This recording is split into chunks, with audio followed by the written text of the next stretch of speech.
आदाब नमस्कार, मैं हूं जुल्फिकार अली। सिमना न्यूज में आपका स्वागत है।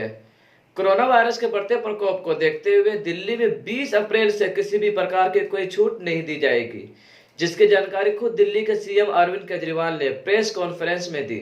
साथ ही केजरीवाल ने एक हफ्ते के बाद दोबारा जांच करने के बाद फैसला लिया जाएगा कि किस पर छूट दी जाएगी और किस पर नहीं। सबको नमस्कार।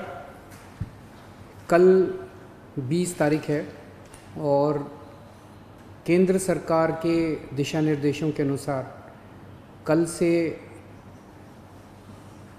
उन क्षेत्रों में जहाँ पे कोरोना का असर कम है या कोरोना नहीं है, वहाँ पे लॉकडाउन के शर्तों में थोड़ी ढील दी जा सकती है।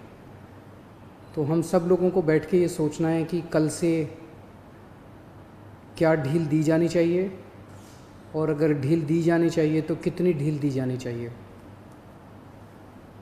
केंद्र सरकार का कहना है कि जो जो हॉटस्पॉट्स हैं और जो कंटेनमेंट जोन्स हैं उनमें ढील फ़िलहाल नहीं दी जानी चाहिए, क्योंकि वहाँ पे स्थितियाँ ख़राब हैं और अपने को कंट्रोल करने की ज़रूरत है।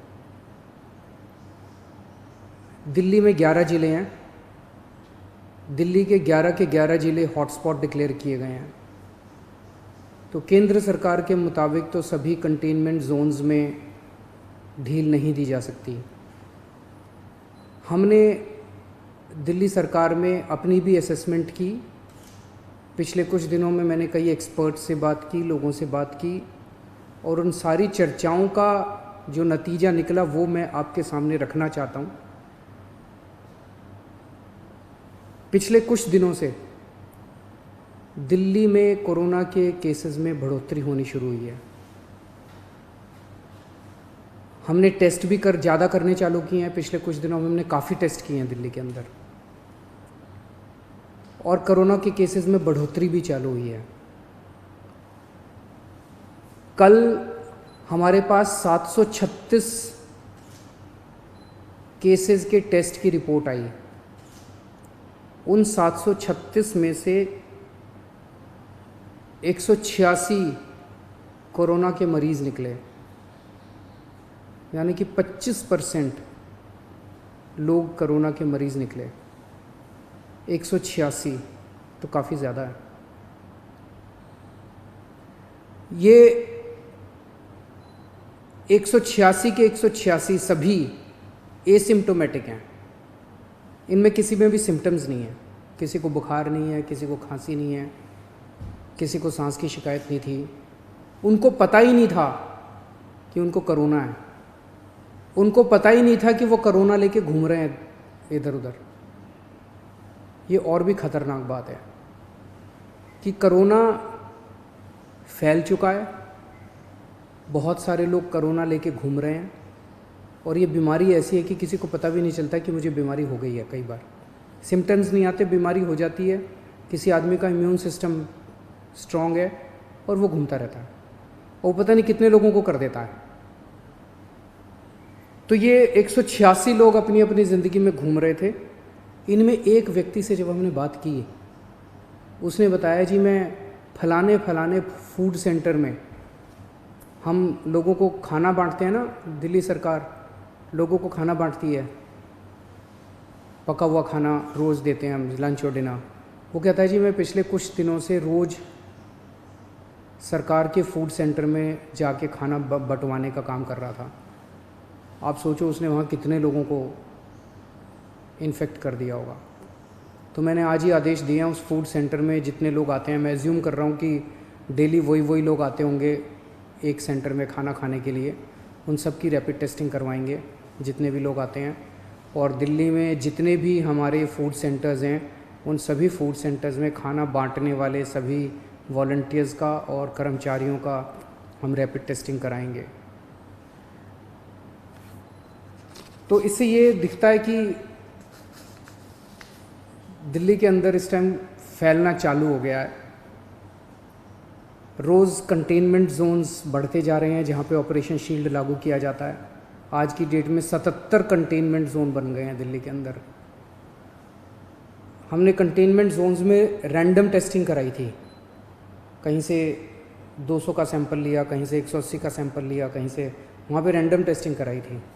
वहाँ पे निकल के आया कि कुछ कंटेनमेंट जोन्स जहाँ पे लोगों ने बात मानी, लोगों ने अनुशासन का पालन किया, लोग अपने अपने घरों में रहे, वहाँ पे एक भी नया केस नहीं आया। लेकिन जहाँ लोगों ने बात नहीं मानी और लोग गलियों में निकल आए, हम उस कंटेनमेंट जोन के अंदर किसी को नहीं आने देते, बाहर किसी को नहीं जाने देते, लेकिन अंदर लोग एक दूसरे के घर में जाते रहते हैं। लोग नहीं मानते, काफ़ी उनको मनाने की कोशिश की जाती है, सख्ती करने की कोशिश की जाती है, लेकिन कई जगह लोग नहीं मानते। जैसे मैंने कल आपको जहांगीरपुरी का उदाहरण दिया। जहांगीरपुरी की एक गली, उसके अंदर एक ही परिवार के कई सारे घर थे, चाचे मामे ताया ये सब, उनमें एक ही परिवार के 26 केस पॉजिटिव निकले, क्योंकि वो माने ही नहीं। कंटेनमेंट जोन होने के बावजूद वो एक दूसरे के घरों में जाते रहे। तो जहाँ जहाँ कंटेनमेंट जोन में लोगों ने बात मानी है, वहाँ एक भी नए केस नहीं मिले, और जहाँ लोगों ने बात नहीं मानी, वहाँ पे कुछ कंटेनमेंट जोन्स में कई नए केस निकल के आए हैं। तो एक चीज़ तो ये है कि दिल्ली में कोरोना तेज़ी से फैल रहा है, पर अभी स्थिति नियंत्रण के बाहर नहीं है, स्थिति नियंत्रण में है। स्थिति चिंताजनक है, पर घबराने की ज़रूरत नहीं है। अपने को सबको अनुशासन में रह के इसको कंट्रोल करने की ज़रूरत है। आज दिल्ली में टोटल 1893 केस हैं, मोटा मोटा 1900 मान लो, 1900 केस हैं। 1900 में से 26 आईसीयू में हैं और 6 वेंटिलेटर पे हैं। लगभग 43 लोगों की मौत हो चुकी है। 26 आईसीयू में है, 6 वेंटिलेटर पे हैं। आप सोच के देखो कि अगर लॉकडाउन नहीं होता तो क्या होता। दूसरे देशों का जो हाल है, भगवान ना करे अगर ऐसा अपने देश में होता, अगर लॉकडाउन ना होता, मान लो 3000 लोगों को आईसीयू की ज़रूरत पड़ जाती, मान लो 2-2.5 हज़ार लोगों को वेंटिलेटर की ज़रूरत पड़ जाती है, और ज़्यादा लोगों को। इतने तो आईसीयू ही नहीं थे, इतने तो वेंटिलेटर ही नहीं है। इटली में, स्पेन में, अमेरिका में यही देखने को मिल रहा है कि आईसीयू कम पड़ गए, वेंटिलेटर कम पड़ गए, अस्पताल की व्यवस्थाएं कम पड़ गई। सड़कों के ऊपर, अस्पताल के बाहर लोग पड़े हुए हैं जिनको इलाज नहीं मिल पा रहा। अगर लॉकडाउन नहीं होता तो स्थिति ऐसी हो सकती थी। लॉकडाउन की वजह से केसेस कम हैं फिलहाल। आज दिल्ली में पूरे देश की 2% जनसंख्या रहती है, लेकिन पूरे देश के जितने कोरोना के मामले हैं उसका 12% मामले कोरोना के दिल्ली में हैं। क्यों? दिल्ली देश की राजधानी है, इसीलिए दिल्ली को कोरोना की सबसे मुश्किल लड़ाई इस टाइम दिल्ली लड़ रही है। पिछले 2-2.5 महीने के अंदर विदेशों से जितने लोग आए वही लेके आए कोरोना विदेशों से, अपने देश में तो था नहीं। जितने विदेशों से लोग आए, सबसे ज़्यादा लोग दिल्ली में आए, क्योंकि दिल्ली देश की राजधानी है, अंतर्राष्ट्रीय एयरपोर्ट और भी कई जगह है, लेकिन सबसे ज़्यादा लोग यहाँ आते हैं। सबसे ज़्यादा लोग यहाँ आए, उनको हमने क्वारंटाइन में रखा, लेकिन उसके पहले नहीं रखा था, बाद में आई गाइडलाइंस। तो सबसे ज़्यादा मार दिल्ली को बर्दाश्त करनी पड़ी।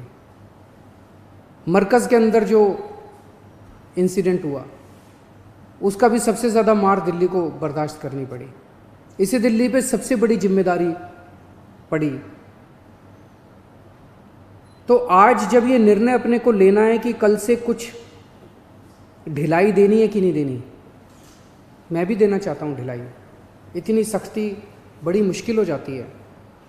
कैसे लोगों का गुजारा चलेगा, कैसे लोगों की रोज़ी रोटी चलेगी, कैसे लोगों का घर चलेगा। लोग बहुत मुश्किल में हैं, बच्चों के स्कूल बंद हैं। हम भी ढिलाई देना चाहते हैं, लेकिन ढिलाई देना बड़ा आसान है, और ढिलाई दे दी और स्थिति बहुत ख़राब हो गई, और उसके बाद अगर आईसीयू कम पड़ गए और अस्पताल के बेड कम पड़ गए और वेंटिलेटर कम पड़ गए और ऑक्सीजन कम पड़ गई और पता नहीं कितनी अगर जानें चली गई, तो हम कभी अपने आप को माफ़ नहीं कर पाएंगे। इसीलिए इन सब चीज़ों को ध्यान में रखते हुए हमें लगता है अभी थोड़ा संयम बरतने की ज़रूरत है। हमने निर्णय लिया है अपने दिल्ली वासियों के ज़िंदगी का ख्याल रखते हुए, सबकी सेहत का ख्याल रखते हुए कि फ़िलहाल लॉकडाउन की शर्तों में कोई ढिलाई नहीं दी जाएगी। एक हफ्ते के बाद फिर से हम सारे एक्सपर्ट्स के साथ बैठ के, सबके साथ बैठ के इस पे दोबारा इसकी असेसमेंट करेंगे और अगर ज़रूरत पड़ी तो उसके बाद ढिलाई दे सकते हैं, लेकिन फ़िलहाल दिल्ली में किसी तरह की कोई ढिलाई नहीं दी जा रही है। नमस्कार। जनहित से जुड़ी चुनिंदा खबरों को जानने के लिए सब्सक्राइब करें शिवना न्यूज़ को और बेल आइकन को दबाना ना भूलें। वीडियो पसंद आने पर लाइक, शेयर और कमेंट करना ना भूलें।